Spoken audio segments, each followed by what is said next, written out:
Hi hello ಸ್ನೇಹಿತರೆ, welcome back to my channel. Varahi ದೇವಿಯ ಸ್ಮರಣೆ ಮಾಡ್ತಾ ವಿಡಿಯೋ ಶುರು ಮಾಡ್ತಾ ಇದ್ದೀನಿ.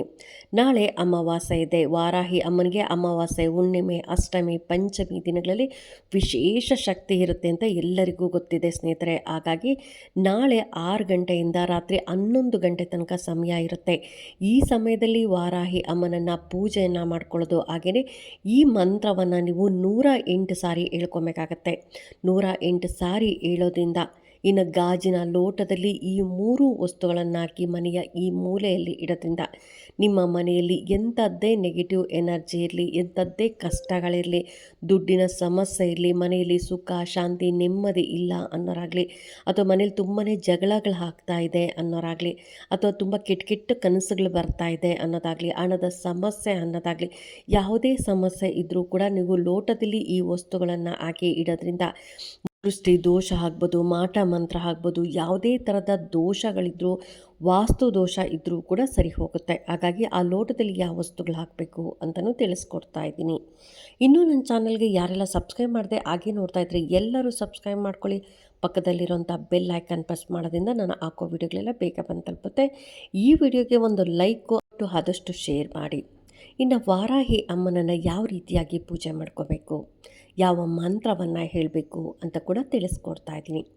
ಇನ್ನು ನಾಳೆ ನಿಮಗೆ ಅಮಾವಾಸ್ಯೆ ಇರೋದ್ರಿಂದ ಆದಷ್ಟು ಶಕ್ತಿಯುತ ದೇವಸ್ಥಾನಗಳಿಗೆ ಹೋಗಿ, ಅಂದರೆ ವಾರಾಹಿ ಅಮ್ಮನ ದೇವಸ್ಥಾನಕ್ಕಾಗ್ಬೋದು, ಪ್ರತ್ಯಂಗಿರ ದೇವಿ ದೇವಸ್ಥಾನಕ್ಕಾಗ್ಬೋದು, ಮಾರಿ ಅಮ್ಮನ ದೇವಸ್ಥಾನಕ್ಕೆ, ಬನಶಂಕರಿ ಅಮ್ಮನ, ಈ ಥರದ ನಿಮಗೆ ತುಂಬಾ ಶಕ್ತಿಯುತ ದೇವಸ್ಥಾನಗಳಿಗೆ ಹೋಗೋದಾಗಲಿ, ಅಲ್ಲಿಂದ ನಿಂಬೆಹಣ್ಣು ತೊಗೊಂಬಂದು ಮನೇಲಿಡೋದು, ಇಲ್ಲ ಅಲ್ಲಿಂದ ತೀರ್ಥ ತೊಗೊಂಬಂದು ಮನೆಯೆಲ್ಲ ಹಾಕೋದ್ರಿಂದ ಕೂಡ ಮನೇಲಿರುವಂಥ ನೆಗೆಟಿವ್ ಎನರ್ಜಿ ಕೂಡ ಹೋಗುತ್ತೆ.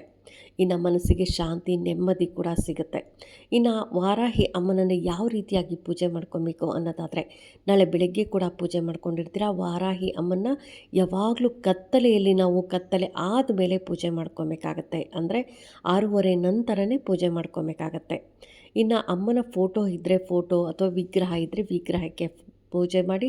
ಫೋಟೋ ವಿಗ್ರಹ ಇಲ್ಲ ಅನ್ನೋರು ನೀವು ಒಂದು ದೀಪವನ್ನು ಹಚ್ಚಿ, ಚೆನ್ನಾಗಿರೋ ಒಂದು ದೀಪವನ್ನು, ಮಣ್ಣಿನ ದೀಪ ಆದರೂ ಪರವಾಗಿಲ್ಲ, ಅಥವಾ ತಾಮ್ರ ಹಿತ್ತಾಳೆ ದೀಪ ಯಾವುದಾದ್ರೂ ಪರವಾಗಿಲ್ಲ, ಒಂದು ದೀಪವನ್ನು ತಗೊಳ್ಳಿ. ದೀಪಕ್ಕೆ ಅರಿಶಿನ ಕುಂಕುಮ ಸುಗಂಧಭರಿತ ಹೂಗಳನ್ನು ಇಡಿ. ಅಮಾವಾಸ್ಯೆ ಕೂಡ ಇದೆ, ಅದಕ್ಕೋಸ್ಕರ ಧೂಪ ಹಾಕೋದನ್ನು ಮಾತ್ರ ಮಿಸ್ ಮಾಡಬೇಡಿ. ಧೂಪವನ್ನು ಹಾಕಿ ಅದರಲ್ಲಿ ಒಂದು ಸ್ವಲ್ಪ ಬಿಳಿ ಸಾಸಿವೆ, ಹಾಗೆಯೇ 2 ಏಲಕ್ಕಿ, 2 ಲವಂಗವನ್ನು ಹಾಕಿ ಧೂಪವನ್ನು ಹಾಕಬೇಕಾಗತ್ತೆ. ಅದ್ರ ಜೊತೆ ಸ್ವಲ್ಪ ಇಂಗನ್ನು ಕೂಡ ಹಾಕಿ. ಇನ್ನು ಪ್ರಸಾದ ಅಂತ ಬಂದರೆ ಅಮ್ಮನಿಗೆ ಯಾವಾಗ್ಲೂ ದಾಳಿಂಬೆ ಹಣ್ಣಾಗ್ಬೋದು, ಗೆಣಸು, ಕಡಲೆಕಾಯಿ ಇದೆಲ್ಲ ಬಹಳ ಇಷ್ಟ. ಗೆಣಸು ಯಾವುದಾದ್ರೂ ಪರವಾಗಿಲ್ಲ, ನಿಮ್ಮ ಮನೇಲಿ ಏನು ಪ್ರಸಾದ ಇರುತ್ತೆ ಅದನ್ನು ಕೂಡ ಇಡ್ಬೋದು. ಅಲ್ಲ ತರಕಾರಿ, ಅಮ್ಮನ ಕೈಯಲ್ಲಿ ಒಂದು ತರಕಾರಿ ಕೂಡ ಇರುತ್ತೆ, ಹಾಗಾಗಿ ತರಕಾರಿನೂ ಕೂಡ ನೀವು ಪ್ರಸಾದವಾಗಿ ಇಟ್ಟು ನಂತರ ನೀವು ಅಡುಗೆಗೆ ಉಪಯೋಗಿಸ್ಕೊಬೋದು. ಇನ್ನು ಈ ದಿನ ಪಾನಕವನ್ನು ಇಡೋದು ಮಾತ್ರ ಮಿಸ್ ಮಾಡಿಬಿಡಿ. ವಾರಾಹಿ ಅಮ್ಮನಿಗೆ ನಾವು ಪೂಜೆ ಮಾಡ್ತೀರಿ ಅಂದರೆ ತುಂಬಾ ಇಂಪಾರ್ಟೆಂಟು, ಒಂದು ಪಾನಕ, ಒಂದು ಧೂಪ, ಇವೆರಡು ಹಾಕಲೇಬೇಕಾಗತ್ತೆ. ಹಾಗೆಯೇ ಪಾನಕವನ್ನು ಮಾಡೋಕ್ಕೆ ಶುದ್ಧವಾದ ನೀರನ್ನು ತಗೊಳ್ಳಿ, ಅದಕ್ಕೆ ಸ್ವಲ್ಪ ಬೆಲ್ಲ, ಹಾಗೆಯೇ ಏಲಕ್ಕಿ, ಹಾಗೆಯೇ ಶುಂಠಿ ಪೌಡರನ್ನು ಹಾಕಿ ನೀವು ಪಾನಕವನ್ನು ಮಾಡಿ ಪ್ರಸಾದವಾಗಿ ಇಟ್ಟು ನಂತರ ಮನೇಲಿ ಎಷ್ಟು ಜನ ಇರ್ತೀರ ಅಷ್ಟೂ ಜನನೂ ಅದನ್ನು ಸ್ವೀಕಾರ ಮಾಡ್ಬೋದು. ಇನ್ನು ವಾರಾಹಿ ಅಮ್ಮನನ್ನು ಪೂಜೆ ಮಾಡಬೇಕಂದ್ರೆ ತುಂಬಾ ಪವರ್ಫುಲ್ ಆದಂಥ ತುಂಬ ಮಂತ್ರಗಳನ್ನು ತಿಳಿಸ್ಕೊಡ್ತಾ ಇದ್ದೀನಿ. ಅದರಲ್ಲೂ ಈ ದಿನ ನಾನು ತಿಳಿಸ್ಕೊಡ್ತಾ ಇರೋದು ತುಂಬಾ ಪವರ್ಫುಲ್ ಆದಂಥ ಮಂತ್ರ. ಈ ಮಂತ್ರವನ್ನು ನೀವು ನಿಮಗೂ ಹಾಗೂ ನಿಮ್ಮ ಮನೆಗೂ ಕೂಡ ರಕ್ಷಣೆಯನ್ನು ಕೊಡ್ತಾಳೆ. ಇನ್ನು ಮೊದಲು ನಾವು ದೇವರ ಮನೆಯಲ್ಲಿ ಒಂದು ಚಾಪೆ ಅಥವಾ ಮಣೆ ಹಾಕ್ಕೊಂಡು ಕೂತ್ಕೊಂಡು ಶಾಂತವಾಗಿ ಒಂದು ಸ್ವಲ್ಪ ಹೊತ್ತು ಕೂತ್ಕೊಬೇಕಾಗತ್ತೆ. ಅಂದರೆ ನೀವು ದೀಪ ಎಲ್ಲ ಹಚ್ಚಿ ಶಾಂತವಾಗಿ ಕೂತ್ಕೊಂಡು ನಂತರ ನೀವು ಸಂಕಲ್ಪವನ್ನು ಮಾಡ್ಕೊಬೇಕು. ವಾರಾಹಿ ಅಮ್ಮ, ನನ್ನ ಜೀವನದಲ್ಲಿರುವ ಅಡೆತಡೆಗಳನ್ನು ದೂರ ಮಾಡಿ ನನ್ನ ಕುಟುಂಬಕ್ಕೆ ರಕ್ಷಣೆ, ಶಾಂತಿ ಮತ್ತು ಶುಭವನ್ನು ಕರುಣಿಸಮ್ಮ ಅಂತ ನೀವು ಅಮ್ಮನನ್ನು ಬೇಡ್ಕೊಬೇಕು. ಮೊದಲು ಸಂಕಲ್ಪವನ್ನು ಮಾಡ್ಕೊಬೇಕು. ನಂತರ ನೀವು ಈ ಮಂತ್ರವನ್ನು 108 ಸಾರಿ ಹೇಳ್ಕೊಬೇಕಾಗತ್ತೆ. ಒಂದು ಜಪಮಾಲೆಯನ್ನು ಇಟ್ಕೊಂಡು 108 ಸಾರಿ ಈ ಮಂತ್ರವನ್ನು ಹೇಳಿ. ಇದು ತುಂಬಾ ಪವರ್ಫುಲ್ ಆದಂಥ ಮಂತ್ರ, ಶಕ್ತಿಯುತವಾದಂಥ ಮಂತ್ರ. ಇಲ್ಲಿ ಸ್ಕ್ರೀನ್ ಮೇಲೆ ಕೂಡ ಬರ್ತಾ ಇದೆ ನೋಡಿ. ಓಂ ಮಹಿಷಧ್ವಜಾಯೈ ವಿದ್ಮಹೇ ದಂಡಹಸ್ತಾಯೈ ಧೀಮಹಿ ತನ್ನೋ ವಾರಾಹಿ ಪ್ರಚೋದಯಾತ್. ಇನ್ನೊಂದು ಸಾರಿ ತಿಳಿಸ್ತಾ ಇದ್ದೀನಿ. ಓಂ ಮಹಿಷಧ್ವಜಾಯೈ ವಿದ್ಮಹೇ ದಂಡಹಸ್ತಾಯೈ ಧೀಮಹಿ ತನ್ನೋ ವಾರಾಹಿ ಪ್ರಚೋದಯಾತ್. ಇದು ವಾರಾಹಿ ಗಾಯತ್ರಿ ಮಂತ್ರ. ಗಾಯತ್ರಿ ಮಂತ್ರಕ್ಕೆ ಎಷ್ಟೊಂದು ಶಕ್ತಿ ಇದೆ ಅಂತ ಎಲ್ಲರಿಗೂ ಗೊತ್ತಿದೆ ಸ್ನೇಹಿತರೆ. ಹಾಗಾಗಿ ಈ ಮಂತ್ರ, ವಾರಾಹಿ ಗಾಯತ್ರಿ ಮಂತ್ರ ತುಂಬಾ ಪವರ್ಫುಲ್ ಆದಂಥ ಮಂತ್ರ ಇದು. ಈ ಮಂತ್ರವನ್ನು 108 ಸಾರಿ ಹೇಳ್ಕೊಂಡು ಪೂಜೆ ಎಲ್ಲ ಮಾಡಬೇಕಾಗತ್ತೆ. ಪೂಜೆ ಆದ ನಂತರ ಇದನ್ನು ಸಾಯಂಕಾಲ ಆದರೂ ಮಾಡಿ ಅಥವಾ ರಾತ್ರಿ ಮಲಗೋ ಸಮಯದಲ್ಲಿ 2 ಟೈಮಲ್ಲಿ ಯಾವ ಟೈಮಲ್ಲಾದರೂ ಮಾಡ್ಬೋದು. 11 ಗಂಟೆ ಒಳಗಡೆ ಮಾಡಬೇಕಾಗತ್ತೆ. ಇನ್ನು ಏನು ಮಾಡಬೇಕು ಅನ್ನೋದಾದರೆ ಒಂದು ಗಾಜಿನ ಲೋಟವನ್ನೇ ತೊಗೊಬೇಕು. ಇದಕ್ಕೆ ಬೇರೆ ಯಾವ ಲೋಟನೂ ಬರಲ್ಲ, ಅಂದರೆ ಸ್ಟೀಲು ಪ್ಲಾಸ್ಟಿಕ್ಕು ಯಾವುದು ಬರಲ್ಲ ಸ್ನೇಹಿತರೆ. ಗಾಜಿನ ಲೋಟವನ್ನು ತೊಗೊಬೇಕಾಗತ್ತೆ.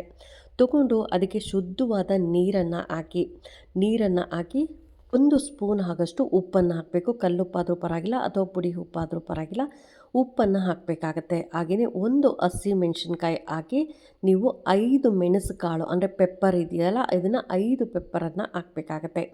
ಈ ರೀತಿಯಾಗಿ ಹಾಕಿ ಇದನ್ನು ಕೈಯಲ್ಲಿ ಇಟ್ಕೊಂಡು ಮನೆಯಿಂದ ಈ ಲೋಟದಲ್ಲಿರುವ ನೀರನ್ನು ಈ ರೀತಿಯಾಗಿ ರೊಟೇಟ್ ಮಾಡ್ತಾ ನೀವು ಮನೆ ಪೂರ್ತಿಯಾಗಿ ಓಡಾಡಬೇಕು. ಅಂದರೆ ಎಷ್ಟು ಬೆಡ್ರೂಮ್ ಇದೆ, ಬೆಡ್ರೂಮ್ ಎಲ್ಲ 2-3 ಬೆಡ್ರೂಮ್ ಇದ್ದರೆ ಬೆಡ್ರೂಮ್ ಓಡಾಡೋದು, ಅಥವಾ ಹಾಲು, ಅಡುಗೆ ಮನೆ, ಈ ರೀತಿಯಾಗಿ ಎಲ್ಲ ಕಡೆ ಓಡಾಡ್ಕೊಂಬರ್ಬೇಕು. ನಮ್ಮ ಮನೇಲಿರುವಂಥ ಎಲ್ಲ ನೆಗೆಟಿವ್ ಎನರ್ಜಿನ ಉಪ್ಪು, ಮೆಣಸು, ಹಸಿಮೆಣಸಿನ್ಕಾಯಿ ಅಬ್ಸರ್ವ್ ಮಾಡ್ಕೊಂಡಿದೆ, ಹೀರ್ಕೊಂಡಿದೆ ಅಂತ ಹೇಳ್ತಾ ನೀವು ಎಲ್ಲ ಕಡೆ ನಮ್ಮ ಮನೇಲಿರುವಂಥ ದೃಷ್ಟಿ ದೋಷ ಆಗ್ಬೋದು, ಮಾಟ ಮಂತ್ರ ಆಗ್ಬೋದು, ಯಾವುದೇ ಥರದ ದೋಷಗಳಿತ್ತು, ವಾಸ್ತು ದೋಷ ಇದ್ದರೂ ಕೂಡ ಈ ನೀರು, ಉಪ್ಪು ಹಾಗೆಯೇ ಮೆಣಸು, ಮೆಣಸಿನ್ಕಾಯಿ ಇಷ್ಟೂ ಅಬ್ಸರ್ವ್ ಮಾಡ್ಕೊಂಡಿದೆ ಅಂತ ಹೇಳ್ತಾ ಎಲ್ಲ ಕಡೆನೂ ಓಡಾಡ್ಕೊಂಬರ್ಬೇಕಾಗತ್ತೆ.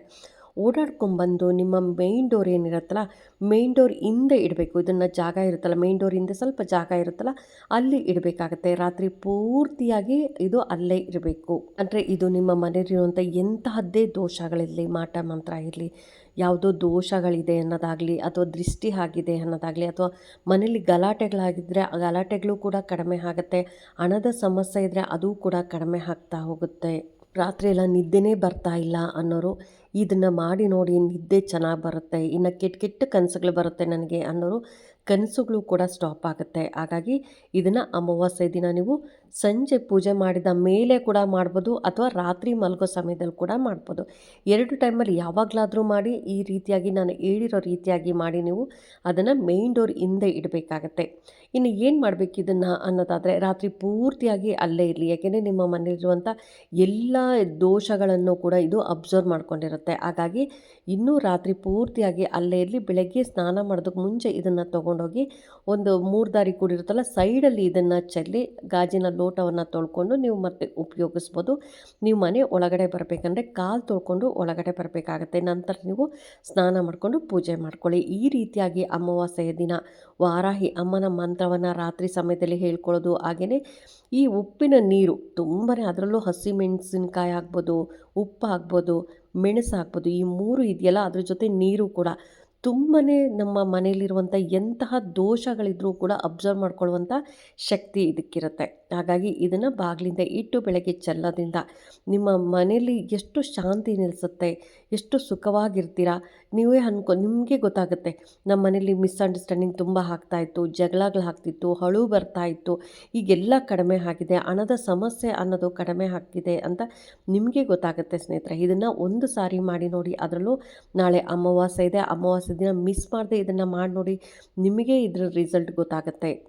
ಎಲ್ಲರೂ ಮಾಡ್ಕೊಳ್ಳಿ. ಎಲ್ಲರಿಗೂ ವಾರಾಹಿ ದೇವಿ ಒಳ್ಳೇದು ಮಾಡಲಿ ಅಂತ ಹೇಳ್ತಾ ಥ್ಯಾಂಕ್ ಯು.